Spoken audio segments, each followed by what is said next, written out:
कितने राज्यों में एसटी एससी के लिए आरक्षण नहीं है।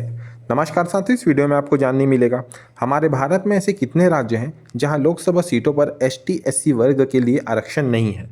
दोस्तों, जैसा कि हम जानते हैं, हमारा संविधान यह अधिकार दिया है अनुच्छेद 330 के तहत कि हमारे देश के एसटी एससी भाइयों के लिए लोकसभा में सीट आरक्षित हो।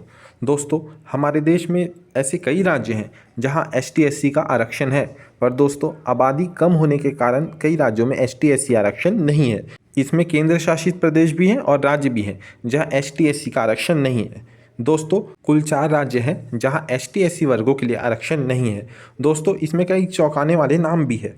सबसे पहले दोस्तों बात करते हैं अरुणाचल प्रदेश, जहां 2 सीटें हैं पर एसटी एससी के लिए एक भी सीट आरक्षित नहीं है।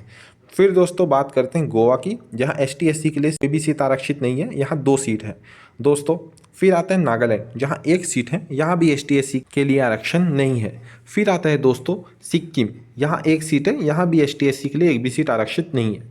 अब दोस्तों बात करते हैं हमारे देश के केंद्र शासित प्रदेश के। यहाँ कुल 5 ऐसे केंद्र शासित प्रदेश हैं जहाँ एसटी एससी के लिए आरक्षण नहीं है। पहला चंडीगढ़, यहाँ भी एसटी एससी के लिए आरक्षण नहीं है, 1 सीट है।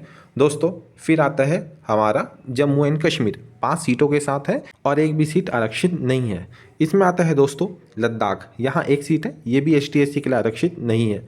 अब दोस्तों आता है हमारा केंद्र शासित प्रदेश पुडुचेरी, ये भी 1 सीट है, यहाँ भी एसटी एससी आरक्षण नहीं है। दोस्तों आप कमेंट में बताइए कि हमारे देश के प्रधानमंत्री किस राज्य के लोकसभा से चुनाव जीतकर आए हैं। ऐसे ही वीडियो देखने के लिए चैनल को सब्सक्राइब करें। बहुत बहुत धन्यवाद। नमस्कार।